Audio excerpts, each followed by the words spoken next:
Hi friends, this is Puviyarasi's kitchen. Today recipe பச்சை முந்திரி பருப்பு சாம்பார். கண்டிப்பா ட்ரை பண்ணி பாருங்க. அருமை ரொம்ப டேஸ்டா இருக்கும். தோரம் பருப்புக்கு பதிலா முந்திரி பருப்பை நம்ம கடைஞ்சி யூஸ் பண்ணுவோம் இந்த சாம்பாருக்கு.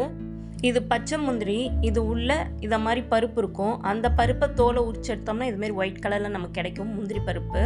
இது முந்திரி பருப்புக்கும் முன்னாடி உள்ள ஸ்டேஜ் பிஞ்சு முந்திரி பருப்பு. அதை தான் பச்சை முந்திரி பருப்புன்னு சொல்லுவாங்க. கொதிக்கிற தண்ணியில் ஆட் பண்ணக்கூடாது, சுடு தண்ணி தான் ஆட் பண்ணணும். 5 மினிட்ஸ் ஊறினதுக்கப்புறம் கிளாத்தை யூஸ் பண்ணிவிட்டு ரிமூவ் பண்ணிங்கன்னா ஸ்கின்னு ரொம்ப ஈஸியாக நமக்கு ரிமூவ் ஆகி வரும். சேம் ப்ராசஸில் எல்லா பருப்பையும் எடுத்துக்கோங்க. இப்போது சீசன் டைம்னால இது ஒரு பருப்பு 1 ரூபான்னு வச்சு விற்பாங்க. நான் ஒரு 60 பருப்பு வாங்கியிருக்கேன். ரொம்ப அருமையாக இருக்கும் இந்த சாம்பார். மிஸ் பண்ணாமல் கண்டிப்பாக ட்ரை பண்ணி பாருங்கள். தோரம் பருப்புக்கு பதிலாக பச்சை முந்திரி பருப்பு 35 எடுத்துக்கிட்டேன். அதிகமாக சேர்த்துக்கிட்டிங்கன்னா சாம்பார் ரொம்ப திகட்டும். பருப்போடைய அளவு பார்த்து ஆட் பண்ணுங்கள். வேக வைக்கிறதுக்கு தண்ணி சேர்த்துட்டு 4 விசில் வந்ததும் ஆஃப் பண்ணிடலாம். இது பருப்பு வேகிற அளவுக்கு டைம் எடுத்துக்காது, சீக்கிரமாக வெந்துடும். இருக்கிற தண்ணியை ஃபில்டர் பண்ணிவிட்டு நல்லா மசிக்கிற கரண்டியால் வச்சு நல்லா மசிச்சுக்கோங்க. வேக வச்சுருந்த பருப்பு தண்ணியை ஏற்கனவே தனியாக எடுத்து வச்சுருந்தோம். அந்த தண்ணியை ஆட் பண்ணிவிட்டு நல்லா மசிச்சுக்கலாம். எந்த அளவுக்கு நல்லா மாவாக மசிக்க முடியுமோ அந்தளவுக்கு நல்லா மாவாக மசிச்சு எடுத்துக்கோங்க. இந்த சாம்பாருக்கு நான் சொல்கிற காய்கறியை யூஸ் பண்ணுங்கள். ஒரு நல்ல காம்பினேஷனும் நல்ல டேஸ்ட்டு ஃப்ளேவரும் கொடுக்கும். நெக்ஸ்ட்டு சாம்பார் கொதிக்க வைக்கிறதுக்கு கடாய் எடுத்துக்கோங்க. 3 ஸ்பூன் எண்ணெய் சூடானதும் பொடிசா நறுக்கினா 4 மீடியம் சைஸ் வெங்காயம் சேர்த்துட்டு கோல்டன் கலர் வந்ததும் பொடிசா நறுக்கின 5 மீடியம் சைஸ் தக்காளி நல்லா குக் ஆகிறதுக்காக நான் சாம்பாருக்கு தேவையான உப்பு இந்த ஸ்டேஜில் ஆட் பண்ணுறேன். 3 ஸ்பூன் உப்பு, 1 டீஸ்பூன் மஞ்சள்தூள் சேர்த்துட்டு தக்காளி நல்லா குக் ஆனதும் வீட்டு சாம்பார் தூள் 3 ஸ்பூன் எடுத்துட்டு ஒரு 2 மினிட்ஸ்க்கு நல்லா குக் ஆக விடுங்க.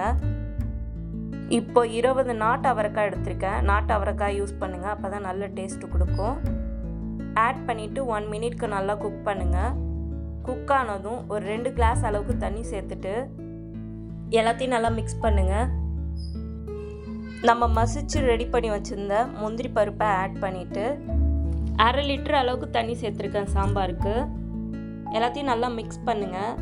முந்திரி பருப்பு சாம்பார் பார்க்கறதுக்கே எவ்வளோ லுக்காக சூப்பராக இருக்குது பாருங்கள். டாட்டாக இருக்கிறதெல்லாம் முந்திரி பருப்பு தான். நான் ஆல்ரெடி ஒரு 30 முந்திரி பருப்பு தனியாக எடுத்து வச்சுருந்தேன். அதை சேர்த்துட்டு 3 முருங்கைக்காய் எடுத்திருக்கேன். சேர்த்துட்டு எல்லாத்தையும் நல்லா மிக்ஸ் பண்ணுங்கள். இந்த ஸ்டேஜில் உப்பு காரம் எல்லாம் உங்களுக்கு ஏற்ற மாதிரி இருக்கான்னு பார்த்து செக் பண்ணிக்கோங்க. சாம்பார் கொதித்து 5 நிமிஷத்துக்கு அப்புறம் தான் நம்ம மாங்காய் ஆட் பண்ணணும். நான் 1 மாங்காய் எடுத்திருக்கேன். அப்போ தான் நமக்கு மாங்காய் குழையாமல் இருக்கும். 20 மினிட்ஸ்க்கு சாம்பாரை நல்லா கொதிக்க விடுங்க. உங்ககிட்ட பச்சை முந்திரி பருப்பு கிடைக்கலன்னா நீங்கள் முந்திரி பருப்பை எடுத்துக்கலாம். ஒரு நைட் ஃபுல்லாக ஊற வச்சுட்டு சேம் ப்ராசஸ் தான் குக்கரில் வேக வச்சு நீங்கள் ஆட் பண்ணிக்கலாம். நான் சொன்ன சாம்பார் அளவு 4 பேர் நல்லா தாராளமாக சாப்பிட்லாம். 1 கை கொத்தமல்லி ஆட் பண்ணிவிட்டு தாளிப்புக்கு 3 ஸ்பூன் எண்ணெய், 1 ஸ்பூன் கடுகு, 1 கைப்பிடி கருவேப்பிலை சேர்த்துட்டு தாளிச்சுக்கோங்க. கருக விடாமல் கரெக்டாக தாளிங்க. அப்போ தான் நமக்கு நல்ல டேஸ்ட் கிடைக்கும், ஃப்ளேவரும் இருக்கும். தாளித்த உடனே சாம்பார் எல்லாத்தையும் ஒன்றே மிக்ஸ் பண்ணுங்கள். ஒரு அருமையான பச்சை முந்திரி பருப்பு சாம்பார் எப்படி வைக்கிறதுன்னு உங்களுக்கு நான் சொல்லியிருக்கேன். என்னோடய வீடியோ பிடிச்சிருந்தா மறக்காமல் சப்ஸ்கிரைப் பண்ணுங்கள், லைக் பண்ணுங்கள், ஷேர் பண்ணுங்கள். Bye friends, take care.